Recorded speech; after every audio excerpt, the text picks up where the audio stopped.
Alors, bonjour à toutes, bonjour à tous. J'espère que vous allez très bien, que vous avez bien dormi, que vous avez bien démarré la journée.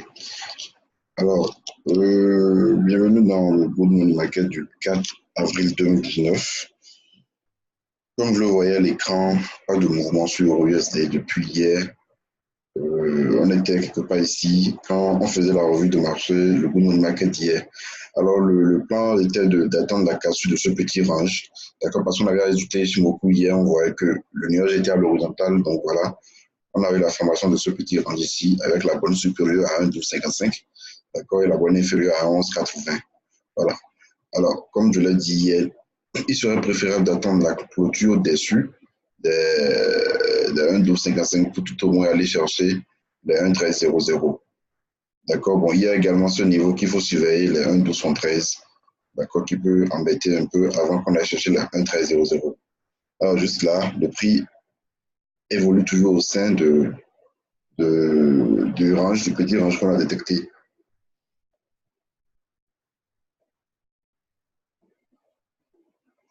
Alors, bon, il peut probablement également assister à la formation d'une ETEI, d'accord, épaule, tête, épaule inversée, si le prix revenait sur ce niveau avant de repartir, d'accord. Toutefois, on a quand même eu la formation de ce biseau descendant qu'on a tracé hier, auquel on a assisté, d'accord, on a assisté à la cassure de la bonne supérieure. Alors, si je pars en D1, la formation de la bougie d'hier, d'accord, nous voyons carrément que nous avons eu avalement haussier, sinon carrément étoile du matin, et on sait bien ce que ça annonce, d'accord, ça annonce un retournement à la hausse. Donc, c'est vrai, la tendance reste toujours baissière sur USD, nous sommes toujours en dessous de la grande résistance baissière qu'on a tracée, d'accord, mais il n'est pas impossible de prendre une correction pour aller chercher également cette droite de résistance baissière, d'accord, et comme vous le voyez, depuis un moment, quand le prix vient dans la zone ici, voilà, ça, c'est le plus bas de l'année. Hein, c'est le plus bas de l'année. Quand le prix vient dans la zone, le prix est déjà venu dans la zone tester, c'est reparti. Et là également, c'est un nouveau point d'entrée à l'achat. D'accord. Donc là, comme on n'avait pas pris la position à l'achat ici, nous allons attendre, comme on l'a dit, la clôture au-dessus de ce niveau pour pouvoir entrer à l'achat pour aller chercher les 1,1300. Donc, étoile du matin, également avalement haussier, ça annonce une hausse. Donc, nous allons attendre et prendre la position sur une unité de temps inférieure. En H, là, je suis sur le graphique H1. En H4, c'est pareil. Voilà. Cassure, on attend la cassure pour pouvoir acheter. N'oubliez pas, ça peut également casser par le bas. Là, ça annonce juste la continuation de la baisse. D'accord. Ça annonce la continuation de la baisse. Et si je dois ajouter le FIBO,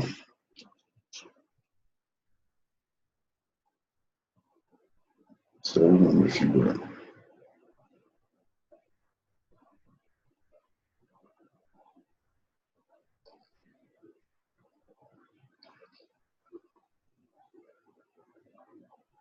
Je n'arrive pas à détecter.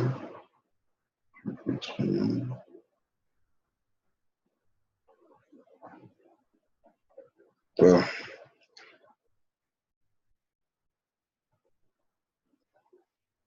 La retracement de FIBO. Voilà.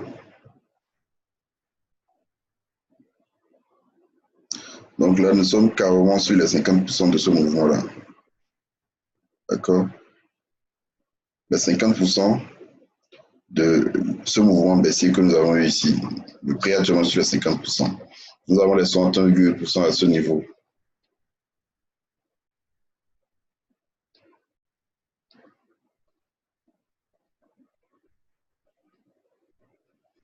Voilà, qui correspond au 1,1213 dont je parlais. Voilà. Donc actuellement, nous sommes sur ce niveau qu'il faut vraiment surveiller, comme je l'ai dit hier. D'accord, ça peut également annoncer un retournement à la baisse parce que n'oubliez pas que l'importance des 50% est également des 61,8%. Donc, arrivé sur ce niveau, il faudra vraiment faire attention. Voilà. Alors, je continue avec l'USDJPY. L'USDJPY ici, toujours pas de cassure. D'accord. Alors aujourd'hui, je pense que concernant les négociations entre la Chine et les États-Unis, avec la guerre commerciale entre les deux pays,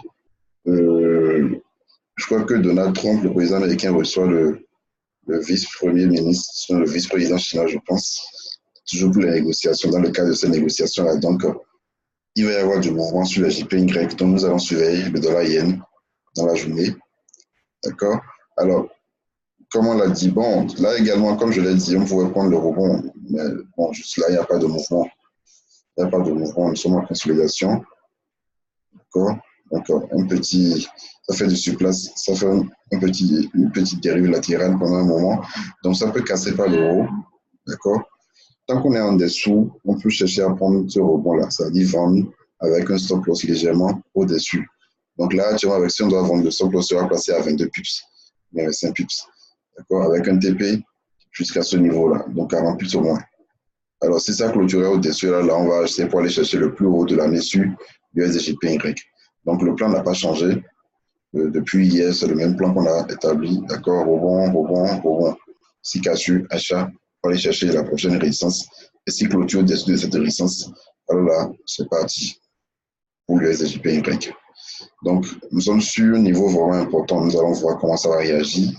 D'accord? Et ici, maintenant, ça va définir et s'il y aura une impulsion haussière, s'il y aura une phase d'accélération haussière au niveau de l'USDJPY depuis le début de l'année, depuis le 3 janvier ici. Alors, je continue avec le dollar CAD. Dollar CAD également. Je crois que la droite, là, je vais l'enlever. Voilà. Dollar CAD, toujours dans la tendance haussière qu'on a tracée en daily, d'accord? Tendance toujours haussière. Alors, cassure de l'épaule, tête-épaule inversée, accélération, pullback, accélération. Le prix n'arrive pas à casser le niveau qu'on a eu ici. Voilà. Là, nous sommes en train d'assister à la cassure et à la formation d'un double bottom. D'accord? Double bottom. Je vais mettre la ligne de coup. Là, nous avons une zone carrément. Nous aurons une zone.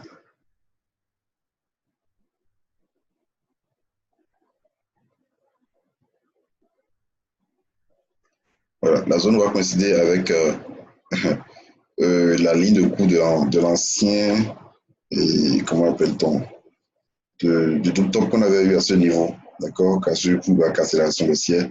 Là, double bottom. Bon. Donc, c'est une coïncidence, c'est pas. De toute façon, un support cassé devient résistance, une résistance cassée devient support. Donc, il faudrait qu'on passe au-dessus, d'accord? 1,33, 114, voilà. Il faudrait qu'on ait une clôture au-dessus de 1,33, 114 pour pouvoir assister à la hausse, d'accord? Pour pouvoir assister à la hausse sur l'USD4. Donc, on a déjà la formation du top, du bottom du moins, d'accord? Donc, nous allons voir comment ça va se passer au cours de la journée. N'oubliez pas également le pétrole. Le pétrole, je vais ajuster.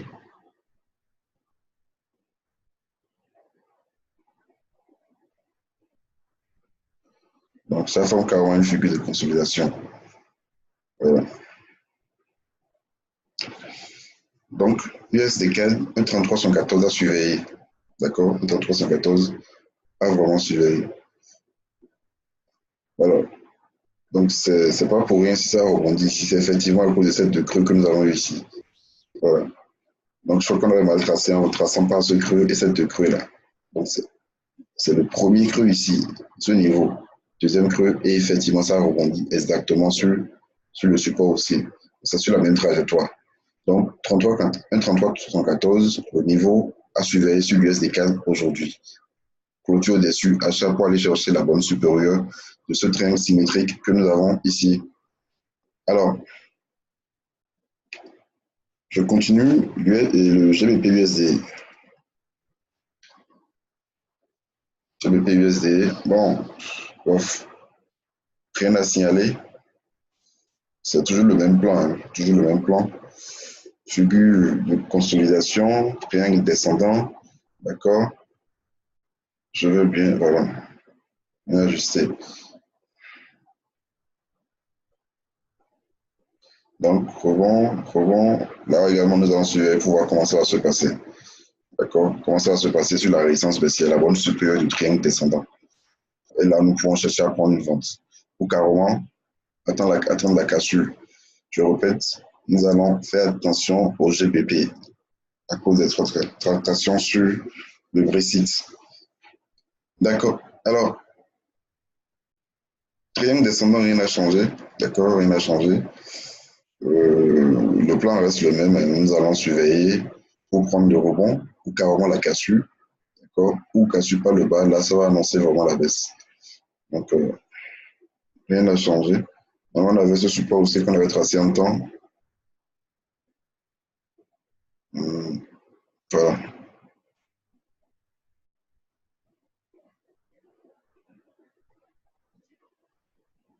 Voilà. Voilà. Hier, on avait également parlé de l'euro JPY. Bon, après, je l'oublie. Oh, tout bottom, cassure. Là, nous sommes en phase de consolidation. Bon, après la cassure qu'on a eue hier. Nous avons toujours la position ouverte. La position qu'on a prise hier sur l'euro GPY est toujours ouverte. D'accord. On peut toutefois assister à une correction sur le support haussier avant d'assister à un décollage, à une accélération haussière. Et comme vous le voyez ici, le support est bien haussier. Le support est bien haussier.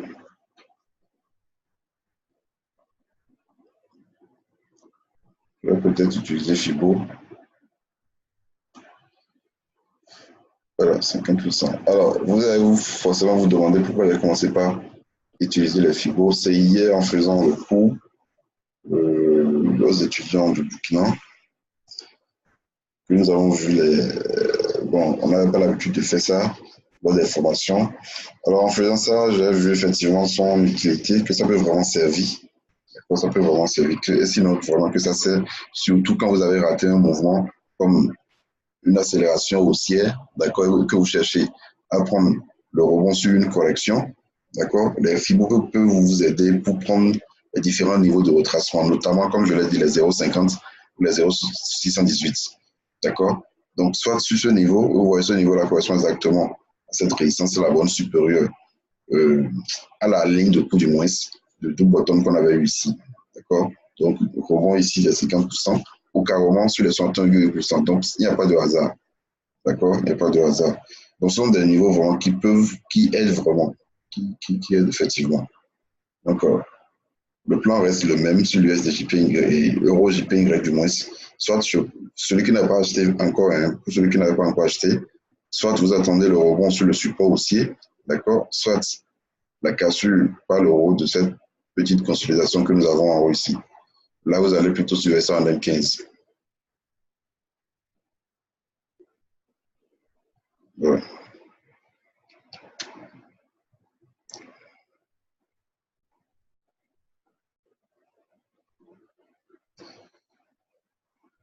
Alors, ça charge quoi? Donc, je crois que c'est ce que j'ai tracé ici.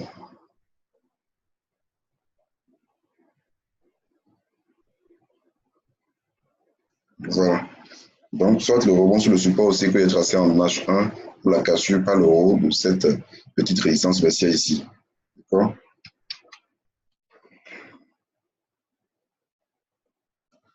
Alors, je continue. Voilà, je devais faire AUD4. AUD4, on a eu une magnifique configuration hier sur la AUD4. D'accord, je ne sais pas. Je vais d'abord enlever ça. Donc, on avait ce support aussi qui a été cassé. Au même moment, on a une résistance baissière à partir de ce sommet. D'accord?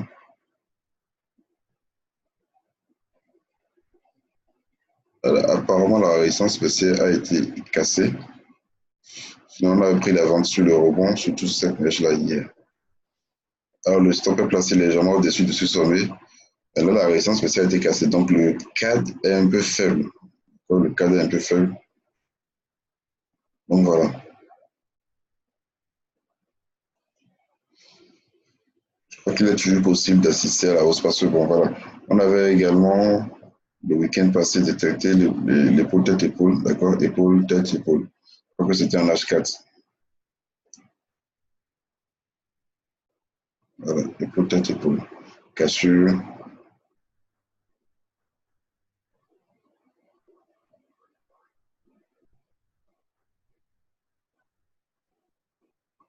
Voilà. Donc, on a atteint le premier objectif avant qu'on ait le retracement de la baisse qu'on a eu ici. Donc, je crois que c'est tout ce que j'ai prévu pour vous aujourd'hui. Les plans à surveiller, il y a euro-USD, d'accord, cassé par l'euro de 1,1255 pour aller chercher les 1,1273 avant d'aller chercher les 1,13, d'accord. Il y a euro JPY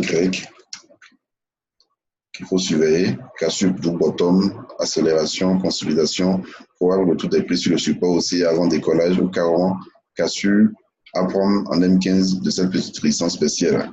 GBP-USD, triangle descendant, d'accord, H4, triangle descendant. Après, USD-CAD, du bottom en formation,